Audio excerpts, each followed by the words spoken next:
heureuse de vous retrouver une fois de plus pour ces énièmes numéros des Grandes Dames sur votre télévision. Mesdames, Messieurs, grande est notre joie de vous retrouver encore en ce nouveau jour et avec une nouvelle invitée, bien évidemment, que vous allez tout à l'heure découvrir. Il s'agit bel et bien de Madame Wivine Waboula. Elle est agent de la DGRAD et femme politique à qui nous disons bonjour et bienvenue, Madame Wivine.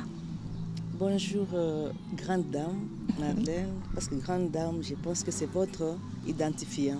Voilà. Bonjour et merci. Vous allez bien? Oui, je vais bien, merci. J'espère que toi aussi, ça va. Je vais bien aussi, par la grâce. Nous sommes vraiment très heureuses de vous avoir comme invité ce soir dans cette émission. Quelles sont vos impressions? Les impressions concernant votre émission, d'abord, de par l'intitulé. J'ai bien peur d'être à la hauteur parce que je me dis, grande dame, c'est un qualificatif. Normalement, selon moi, ce qualificatif devrait être la conclusion d'une enquête sur terrain. Wow. Enquête faite avec un critérium, avec un échantillon bien défini en temps et en espace. Vraiment. Oui. C'est seulement après cette enquête que vous pourriez dire que telle est grande dame par rapport à telle autre. Okay. Sinon, le thème est subjectif. Je me demande si réellement c'est ça. L'émission, elle est bonne. Pourquoi le revoir? Parce que déjà là, nous avons affaire à une grande dame et je suis sûre et certaine que nos téléspectateurs vont les découvrir. Alors, Madame Wivine, d'une manière brève, parlez-nous un peu de vous, de votre parcours professionnel. Oui, comme vous l'avez dit, je me nomme Wivine Waboula Bitondo. Vous avez déjà dit que j'étais agent, que je suis agent à la DGRAD. Ouais. J'ai eu mon diplôme en pédagogie générale au lycée OMA. Mon diplôme de licence à la faculté des sciences sociales, politiques et administratives au département des relations internationales. Je n'ai pas directement, après les études, entré dans le milieu professionnel. Je me suis mariée, j'ai fait, je crois, 5 ans. Dans le mariage? Non, 3 ans. 3 ans. Et puis j'ai décroché mon boulot à la DGRAD. Donc c'est le premier boulot. Ça fait maintenant 21 ans que je suis à la DGRAD. Et là, je suis inspecteur de services à la DGRAD. Les 21 ans, moins 3 ans que j'ai demandé un détachement, une mise en disponibilité pour aller dans un cabinet politique. Et j'ai exercé pendant 3 ans. Et là, je suis de retour à la DGRAD parce que là, c'est la carrière. Ok. Mais Madame Wivine, vous occupiez déjà un poste assez considérable parce que moi, personnellement, je me dis être inspecteur des services, ce n'est pas quelque chose de moindre, quoi. Mais pourquoi vous vous êtes détaché de la DGRAD pour vous retrouver dans la politique ou pour travailler dans un cabinet politique? Marlène, c'est par ambition. Et l'ambition est toujours nourrie par un rêve de longue date, et depuis la fac. Je me disais, je ferai la politique. Je me suis retrouvée à la DGRAD. Toi-même, tu connais, dans notre pays, on n'est pas toujours là où on devrait être. Et je me suis dit, sinon je risque d'enterrer mon rêve. Il fallait tenter et aller jeter des bases quelque part. C'est comme ça que je me suis retrouvée dans ce cabinet-là.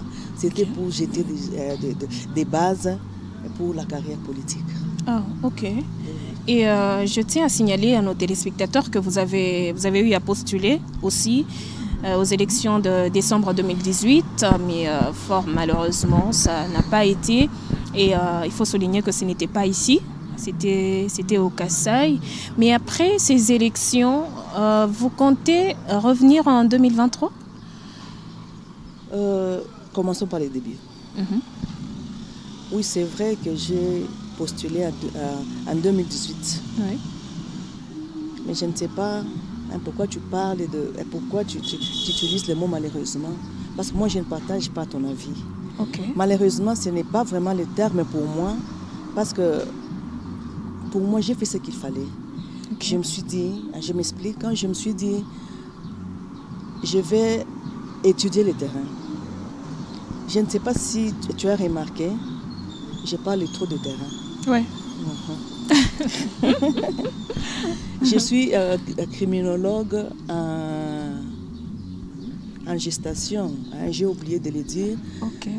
Après la licence, j'ai fait le master en criminologie. En criminologie. En criminologie, en option paix et gouvernance.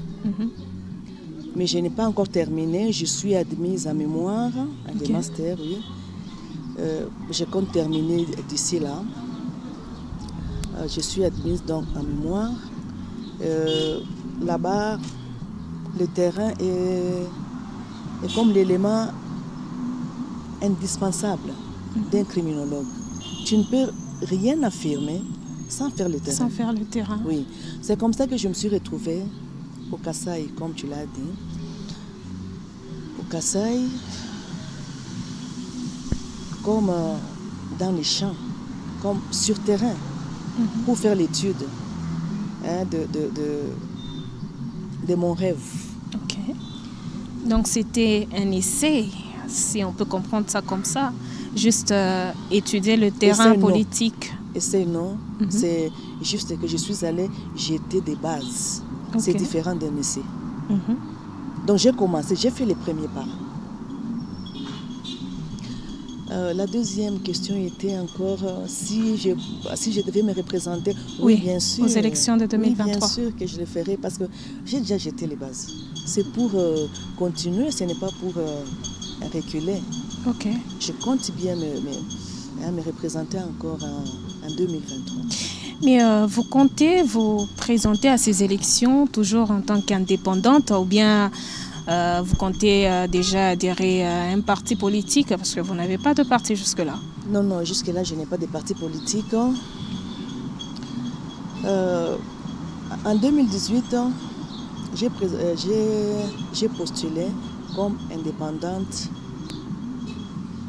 pour une cause, pour une raison. Okay. C'était stratégique.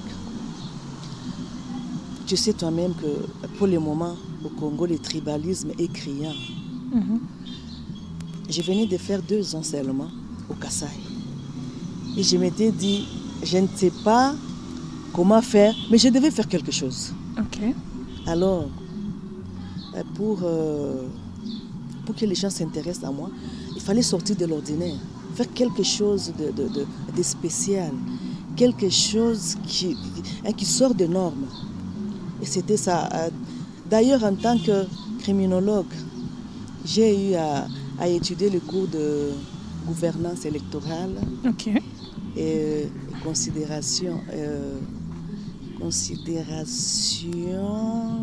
consolidation de la paix. Ce cours-là m'a appris la question sur le seuil. Donc je savais bien dans quoi je m'engageais. Mais comme c'était stratégique, je me suis dit j'y vais. Parce que je voulais attirer l'attention de la population. Okay. Et c'était fait. C'est pourquoi je t'ai dit il ne faut pas placer malheureusement. Malheureusement. Oui. Okay. C'était fait. Parce que tout le monde voulait savoir la femme qui a osé. Malgré la question du seuil. Mais elle s'est quand même présentée. C'est quelle femme? Oui. Les journalistes se sont afflués. Il faut être courageuse. Oui. Oui. Et les gens vraiment cherchaient à savoir qui est cette femme. Et pour moi, mon objectif était atteint. J'ai fait parler de moi dans ce sens-là.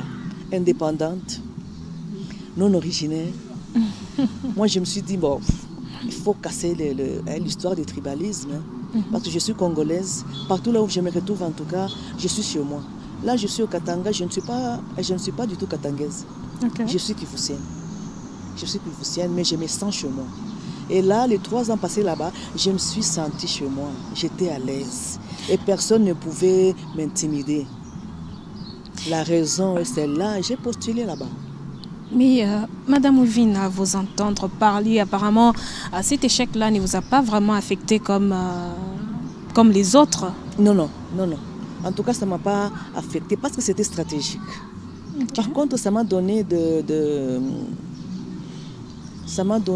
points à étudier, à revoir. Okay. Oui, parce qu'il fallait avoir quelque chose. Il fallait avoir une base. Il fallait... comment dire? Il fallait des préliminaires. Okay. Oui, c'était votre premier pas dans la politique. Et quel est le ministère que vous avez, ou les ministères dont vous avez toujours rêvé dans le gouvernement congolais? Oui, c'est le ministère de genre et famille. Pourquoi? Parce que pour moi, avec ces ministères-là, je pense accomplir mon rêve. Le rêve qui est celui d'impacter plus d'une personne. Et pour impacter, moi je me dis, il faut viser la base qui est la famille. La famille est la cellule mère, la cellule de base pour une nation. Et si cette famille est impactée, si cette famille est révalorisée en vertu, c'est une réussite pour un État, je pense, parce qu'il faut vraiment travailler la mentalité de Congolais que nous sommes, en tout cas. Et nous devons, parce que je vais oser dire que nos générations, la mienne et celle d'avant moi, est presque perdue. Okay. Donc nous devons récupérer les plus jeunes et commencer dès les bas âges. Là, il nous faut vraiment entrer dans la famille. Et comment y arriver, selon vous? Oui, comment y arriver? En tout cas, pour moi, la stratégie que je peux proposer, c'est travailler avec des panels focus. Okay. Entre famille, école, église. Et comment? Ces panels vont étudier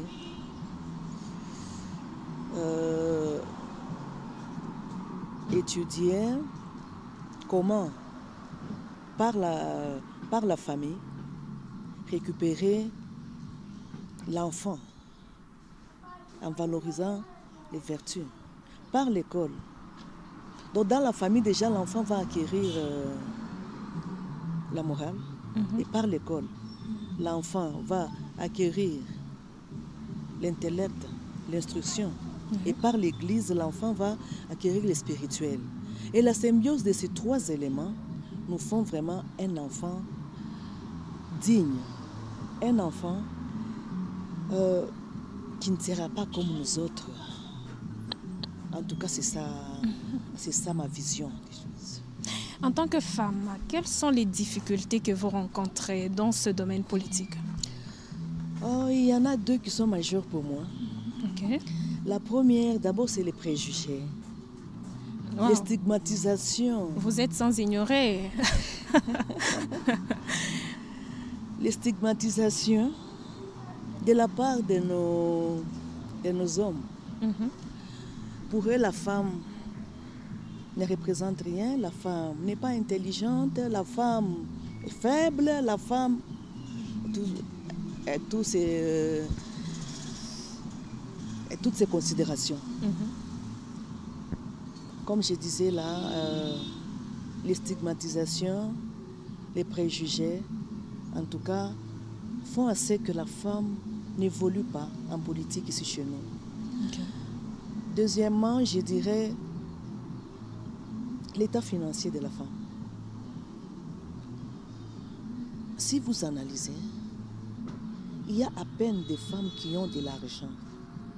Si je dis qui ont de l'argent, c'est-à-dire de l'argent.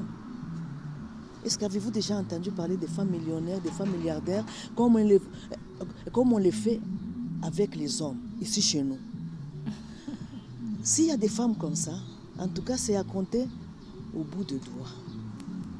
Ça, c'est aussi un obstacle criant.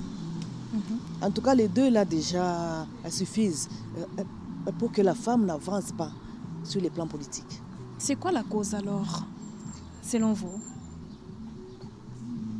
C'est quoi la cause? Pour que la femme ne soit pas comptée parmi les millionnaires aujourd'hui. Il y a seulement les hommes et tout. Déjà, j'avais dit c'est la femme elle-même. Les préjugés et les stigmatisations. La femme elle-même, elle est aussi la raison. Pourquoi la femme se néglige, la femme ne se connaît pas. Okay. C'est pourquoi moi, quand je parle,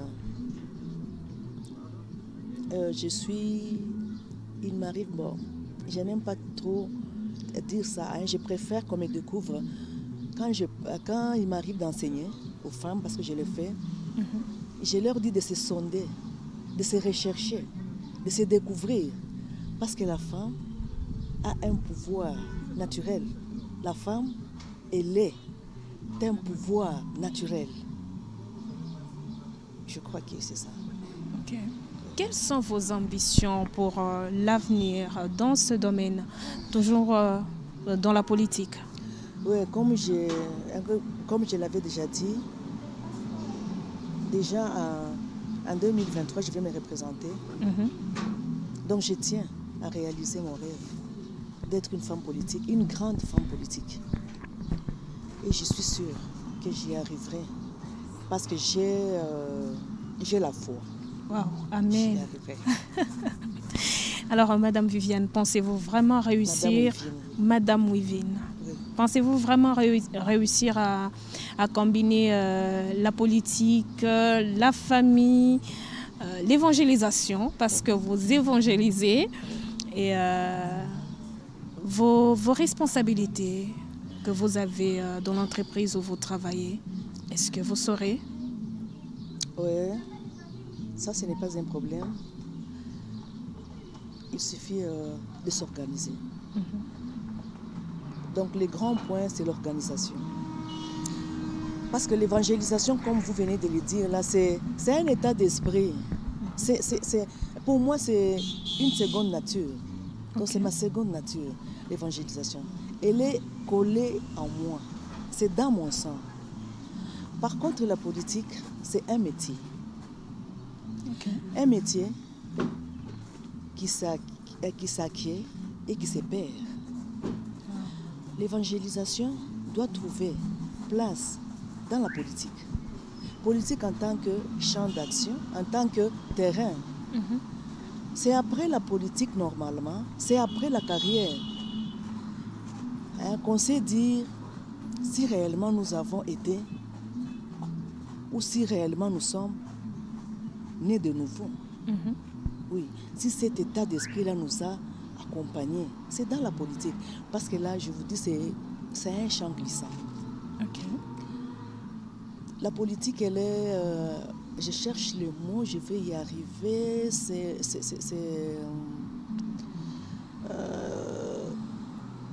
Elle est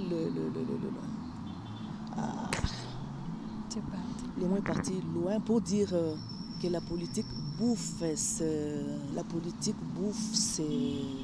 ses habitants, si je peux m'exprimer ainsi. J'ai vraiment perdu l'expression. Oui, donc en politique, les gens se perdent.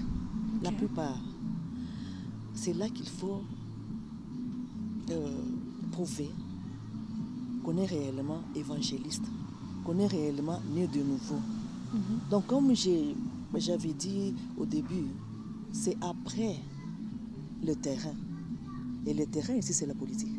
Donc c'est après la carrière, à la fin.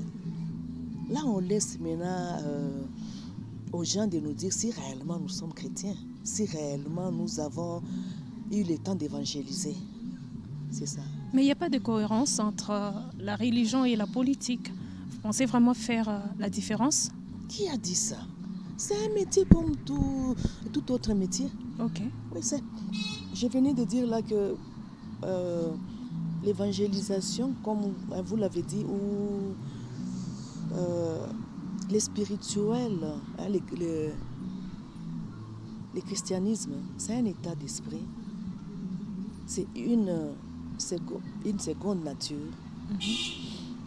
qui doit s'appliquer partout là où nous allons nous retrouver. Que ce soit en politique, que ce soit à la DGRAD. Donc les gens doivent vivre votre état, tout simplement.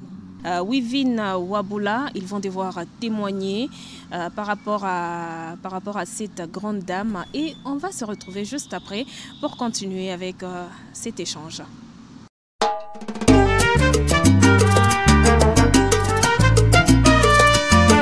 J'ai connu Maman Wivine Wabula depuis, je crois, déjà 4 ans. Je l'ai connue. Je me rappelle, elle m'avait appelé, parce que je connaissais ses enfants, je connaissais son fils aîné, qui m'avait appelé en me disant que maman était en train de chercher un informaticien, quelqu'un qui pouvait l'apprendre l'informatique avant qu'elle ne fasse la criminologie. C'est alors que je suis allé la rencontrer. Je trouvais que c'était une maman d'abord très intelligente.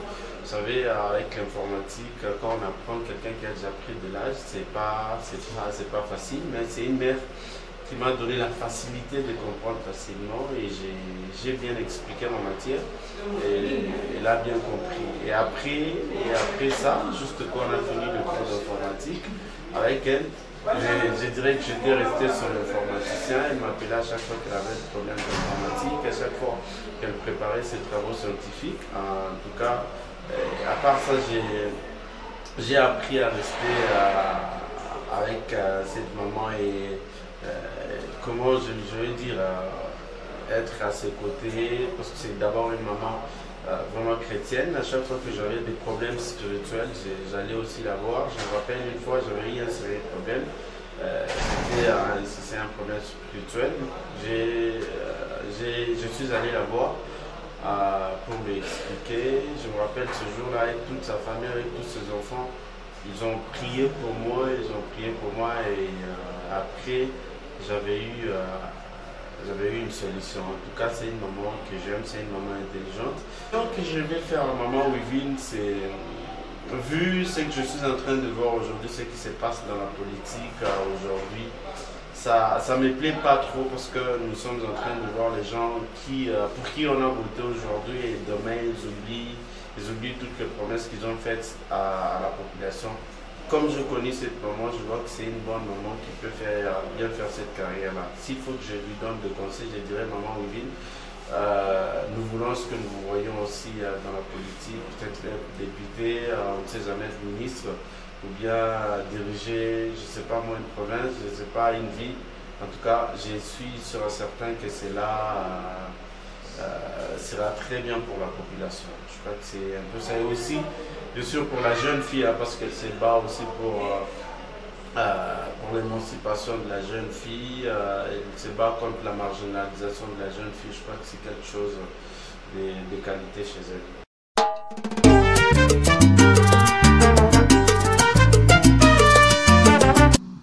Si Dieu vous faisait grâce aujourd'hui, on vous nomme ministre du genre et famille, qu'est-ce que vous allez réaliser en première position? En première position, je crois que je l'ai déjà dit, je vais m'atteler sur la famille, qui est la cellule mère, la cellule de base de la nation. D'emblée comme ça, je vais chercher à former des panels, des focus. Okay. Je l'avais dit, là où les parents, les enfants vont se retrouver, les éducateurs vont se retrouver, et les éducateurs spirituels, c'est-à-dire de l'Église, vont se retrouver. Et là, nous allons constituer des notions à imposer aux enfants, ou mieux, bon, pas imposer, parce qu'ils feront aussi partie du panel. Donc, on va discuter avec ces enfants-là et on va présenter ce qu'on va trouver, parce que ce sera l'objet d'un panel, c'est-à-dire il y a des discussions. On va élaguer ce qui n'est pas bien et adopter ce qui est mieux pour tous. En tout cas, il faut vraiment revaloriser les vertus que nous avons perdues, malheureusement, dans notre pays. Et ça fait mal au cœur. Pour les chrétiens que nous sommes, ça fait trop mal. Et nous devons chercher à revaloriser ça. Et c'est dans la famille que ça doit commencer. Ok. Madame Wivine, c'est quoi votre plus grand rêve? De la vie, bien sûr. Rêve, pas seulement dans la politique. Oui, je crois que je l'ai déjà dit. Mon plus grand rêve, c'est d'impacter. J'aime transmettre. Ça, c'est dans la politique, vous l'aviez dit? Non, je l'ai fait aussi sur le plan spirituel. Okay. Parce que déjà, la Bible nous dit d'évangéliser par les témoignages. Et j'espère que c'est l'évangélisation sincère. On ne sait pas cacher ça, les témoignages. Et en faisant un bon témoignage, on est en train d'impacter. Et c'est ça mon plus grand rêve, impacter plus d'une personne. Ou alors je dirais une personne plus N. Okay. Donc beaucoup. C'est ça mon rêve. Avez-vous un modèle? Modèle, dans la politique d'abord? En tout cas, en politique, non, je ne pense pas. Par contre, je regarde tout le monde, j'observe tout le monde. Et je prends ce qui est de mieux dans tous les politiciens. Ok. Parce qu'ils ont quelque chose de bien, ils ont quelque chose de mal. La perfection n'est pas de ce monde. Et je prends le bien qu'il y a dans chacun de ces politiciens et je me dis, pourquoi ne pas chercher à être soi-même un modèle? Donc utiliser tous les biens qu'on a récupérés chez les autres et les accumuler chez soi et devenir un modèle pour les jeunes gens qui viennent après nous. Quel est le moment, je dis bien le moment de la vie que vous préférez? C'est quand vous êtes sur les terrains pour l'évangélisation, parce que vous avez beaucoup parlé du terrain, et c'est lorsque vous êtes, je ne sais pas, en politique, ou peut-être c'est lorsque vous êtes en famille, le moment de la vie. Le plus beau moment pour moi, c'est le moment des témoignages. Ok. Quand je donne un témoignage, en tout cas, je me dis, c'est une réalisation déjà. Parce que tu ne peux pas témoigner quelque chose que tu n'as pas expérimenté. Ouais. Oui. Et comme j'avais dit, et je le répète, l'expérimentation, c'est sur terrain. Oui. Après avoir expérimenté, je dois témoigner. Et là, je me sens aux anges. Wow. Oui, parce que je me dis, j'ai réussi. Madame Wivine, nous sommes en train de finir avec cette émission. Un mot à toutes les femmes qui vous regardent en ce net moment. Oui, un mot aux femmes qui nous regardent. La femme a un pouvoir et la femme a un pouvoir. Donc la femme doit se rechercher pour connaître ce qu'elle est et foncer. Elle ne doit pas se fier aux ondits. Elle ne doit pas se laisser abattre par les critiques destructrices. En tout cas, il faut foncer. Il faut laisser aboyer les champs et continuer jusqu'à atteindre son objectif. En tout cas, c'est le mot de la fin que j'ai pour la femme.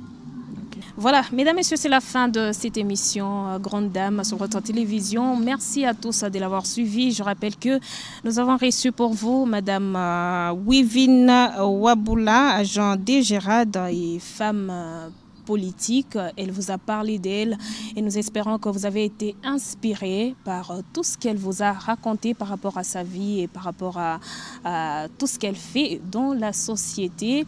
Moi et vous, nous retrouvons très prochainement. C'est donc le mardi prochain à la même heure avec le même et réel plaisir de vous servir. Restez avec nous sur la télévision au-delà de l'imagination.